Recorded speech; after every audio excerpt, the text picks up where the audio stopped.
దూల్పాల్ నరేంద్రకి. ఎక్కడి నుంచి వచ్చారు మీరు? మేము వేజండ్లా. ఎవరికి వచ్చారు ఓటు?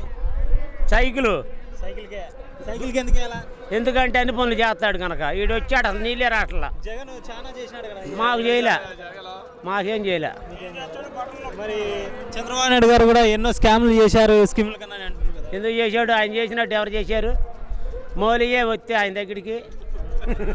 అంటే ఈయన అభివృద్ధి సరిగా చేయలేదనేసి 40 ఏళ్ళ రాజకీయ చరిత్ర పెట్టుకుని సరిగా చేయలేదు కాబట్టి ఢిల్లీకి పోయి పొత్తులు పెట్టుకొని ఇప్పుడు మోడీతో కలిసి వస్తున్నారు. ఢిల్లీ పొత్తులు అంటే ఓట్లు సరిగ్గా అని చెప్పి అందుకని పొత్తు పెట్టుకున్నాడు, లేకపోతే పొత్తు పెట్టుకోవక్కర్లా. మరి ఈసారి చంద్రబాబు నాయుడు గారు పవన్ కళ్యాణ్కి వచ్చేసి పవన్ కళ్యాణ్ని చెప్పు చేతుల్లో పెట్టుకున్నారని అంటున్నారు. అదేం లేదు, వాళ్ళు అంటమే కవిస్తున్నారన్నమాట. అటన్నా చీల్తారని అసలు చీలే పనే లేదు. ఉన్నంతకాలం వీళ్ళిద్దరు అట్టాగే ఉంటారు. మరి చాలా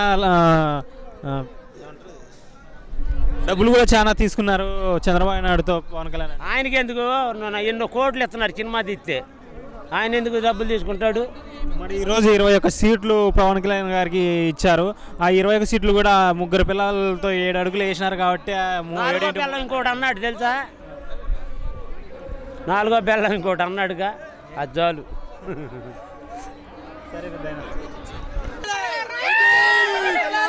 నమస్తే అండి, నా పేరు సూరిబాబు. ఇప్పుడు ఈయన జగన్ చేసినారన్నాడు. ఏం చేసినాడు? ఉన్న వాళ్ళకి పెట్టినాడు, లేని వాళ్ళకి దొబ్బేసినాడు. ఏం దొబ్బేసినాడు అంటావు? ఇప్పుడు రోడ్డు మీద బతికే వాళ్ళకి అన్న క్యాంటీన్ తీసి పక్క దొబ్బేసినాడు. ఉన్నవానికి మూటలు దొబ్బేసినాడు. చంద్రబాబు ఏం చేస్తున్నాడు? ఉన్నవానికి తీసేసి లేని వానికి పెట్టేస్తున్నాడు. కానీ లేని వానితో పాటు ఉన్నవాడు కూడా తింటున్నాడు అన్న క్యాంటీన్. ప్రతి ఒక్కడు బతుకుతున్నాడా లేదా అన్న క్యాంటీన్ పాటు? అది చెప్పండి నాకు.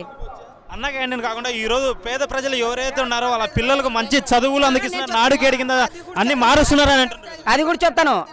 ఇప్పుడు పేద పిల్లలకి బెడకి స్కూల్కి బట్టలు అన్ని పెట్టినాడు, అది కాదనట్లేదు.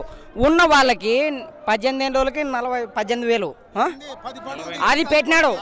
అది ఏమిటి కోసము? వాడే వికలాంగా లేదా అన్నం లేక బతుకుతున్నాడా? లేదు. ఆటో వానికి ఏం వాడు దుడుచుకుంటున్నాడు, వానికి పెడుతున్నాడు. వానికి ఏమైంది? వానికి ఏం చేయాలంటే ఏదైనా కానీ ఎక్కడైనా పట్టుకోకుండా వానికి ఇన్సూరెన్స్ అయ్యకుండా వానికి కాపాడుకోవాలి. టైరాల కేసు ఉన్నాడు, టైరాలకేమో వానికి బతకడానికి వానికి ఇంకో ఆధారు చూపించాలి. వానికి డబ్బులు వేసి వాడు దోచుకుంటున్నాడు. అది కాకుండా అన్న క్యాంటీన్ 10 మంది జరపడానికి ఆ మనిషి దాన్ని పక్క దొబ్బేసి ఉన్న వానికి పెట్టేస్తున్నాడు. పొత్తులతో వస్తున్నాడు కాబట్టి రోజం ఏమంటుందంటే, దమ్ముంటే మీరు పొత్తులు లేకుండా రండి చంద్రబాబు నాయుడు గారు చూసుకుందామని సవాల్ ఇస్తున్నారు. అదేనయ్యా, నేనేం చెప్తున్నాను, చంద్రబాబు పక్క న్యాయం ఉంది కాబట్టి బీజేపీ కలిసినది, జనసేన కలిసినది. అది ఇక్కడ పక్క న్యాయం లేకపోతే వాళ్ళ కలరు ఇంతవరకు తెలిసింది. నేను మాట్లాడినా